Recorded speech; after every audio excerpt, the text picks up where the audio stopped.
Shalom, salam kasih, salam sukacita. Perenungan kita diambil dalam kitab Matius 9 ayat 35 hingga ayat yang ke-38. Lembaga Alkitab Indonesia memberikan judul Belas Kasihan Yesus terhadap orang banyak. Sebelumnya, mari kita berdoa. Ya Tuhan, sertailah kiranya kami dalam memahami akan firman-Mu dan untuk melakukannya. Terpujilah Kristus. Amin. Yesus mengatakan kepada kalangan orang Farisi, bukan orang sehat yang memerlukan tabib, tetapi orang sakit. Yang kukendaki adalah belas kasihan. Aku datang bukan memanggil orang benar, tetapi orang-orang berdosa. Inilah yang sudah dilakukan Yesus. Dan inilah yang sementara ia lakukan. Dan ini juga yang akan ia lakukan.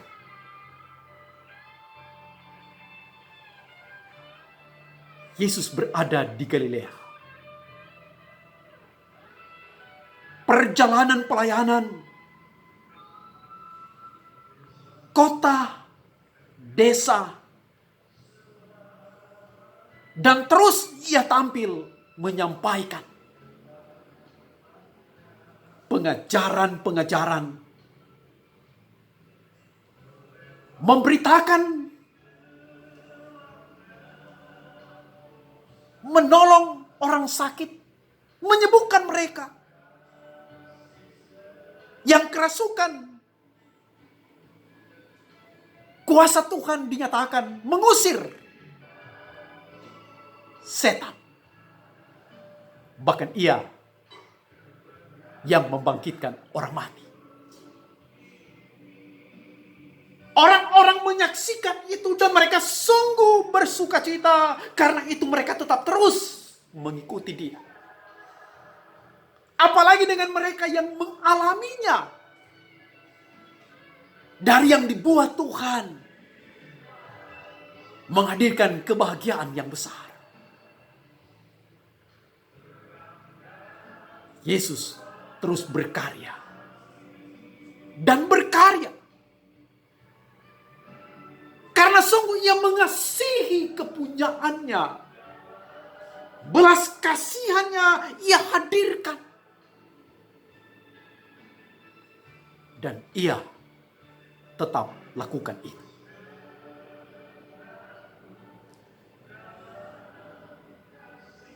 Bukankah hal yang demikian juga ia nyatakan kepada kita? Dia yang sudah menyelamatkan kita. Dia yang menolong kita. Dia yang tampil sebagai gembala-gembala yang menjaga, gembala yang melindungi, gembala yang menuntun. Dia yang tetap berpengapa dengan kehidupan kita. Kita umatnya. Yang sungguh ia kasih.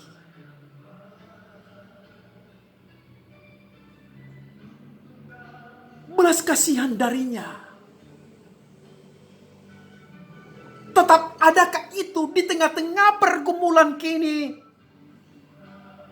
Dengan pandemi COVID-19. Akan muncul beribu pertanyaan di dalam diri kita.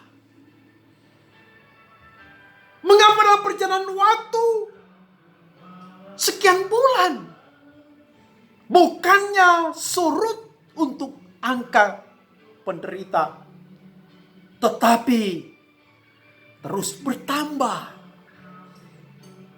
Kurang cukupkah seruan umat kepada Tuhan. Tak didengarkah doa-doa kita? Tak berkenankah puasa-puasa kita? Ibadah kita? Dikala iman kita lemah, apalagi rapuh, kita akan menjauh dari Dia. Tetapi sebagai umat yang percaya, kita tetap meyakini kita punya Yesus. Yesus yang luar biasa. Yesus yang mengetahui persis keadaan kita. Dan Dia pun juga yang tetap mau berbuat untuk kita. Dia sungguh mengasihi kita. Adakah tetap bagi kita berharap kepadanya, bersandar kepadanya, tetap tekun dan terus setia melakukan apa yang baik, yang pas, yang tepat berkaitan dengan masalah kini? Dia sanggup lakukan segala perkara, pertolongannya luar biasa.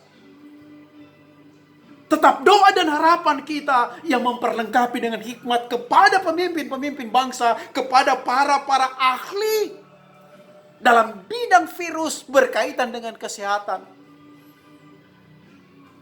Sehingga mampu ada solusi yang terbaik. Sehingga di dalamnya, dengan lawatannya, pertolongannya, kita boleh mendapatkan hal yang bernilai dalam hidup. Hidup dalam pengharapan. Saudara-saudara,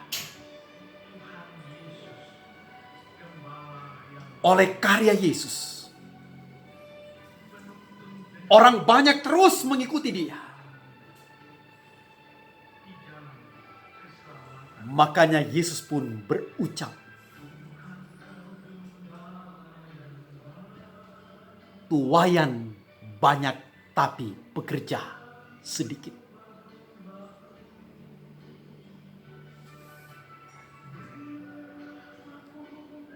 Siapa yang hendak tampil sebagai pekerja-pekerja untuk melakukan tuaian?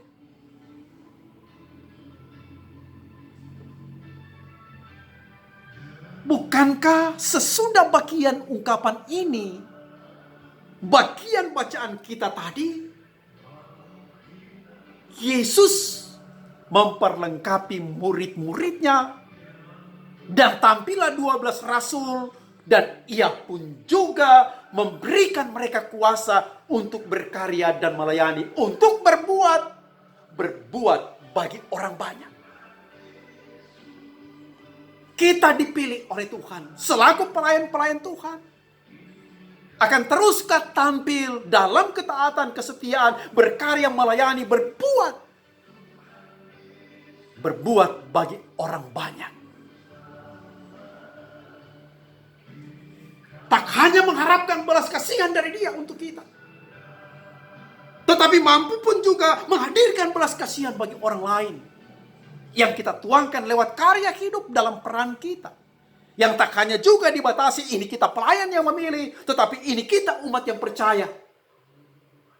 Untuk menerjemahkan harapan Yesus dalam karya hidup. Sekaligus juga perlu disadari para insani, bahwa kita perlu hidup saling membantu, menopang, mewujudkan kepedulian kepada orang lain.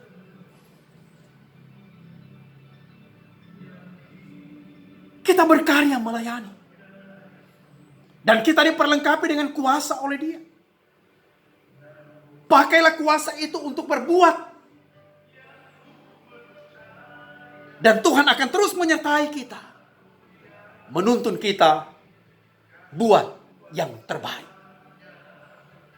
Pandang akan kehidupan umat manusia itu. Tengoklah di mana kita berpijak, di mana kita berkarya, di mana kita berbuat. Apa yang perlu kita lakukan terhadap orang lain.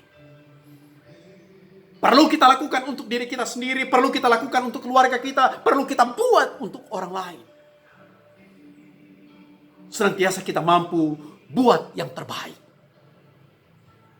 Dikala ada beban yang menindih, dengan pengasihan Tuhan lewat karya kita, mereka merasakan ada kelegaan yang didapatkan. Karena Tuhan pun turut bertindak di dalamnya. Di tengah-tengah COVID-19 kini, janganlah hal ini membatasi ruang kita untuk berkarya dan melayani, atau menghambat kita. Tetapi kita harus mampu buat yang terbaik. Melayani dan melayani. Jangan sampai ada yang terbengkalai. Jangan sampai ada jemaat yang Tuhan perkenankan bagi kita untuk kita layani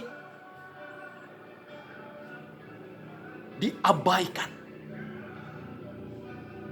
Kita dituntut untuk lakukan itu. Di tengah-tengah tantangan kini, kita memanfaatkan segala fasilitas yang memungkinkan kita untuk terus berkarya dan melayani. Saudara-saudara yang dikasihi dan diberkati Tuhan,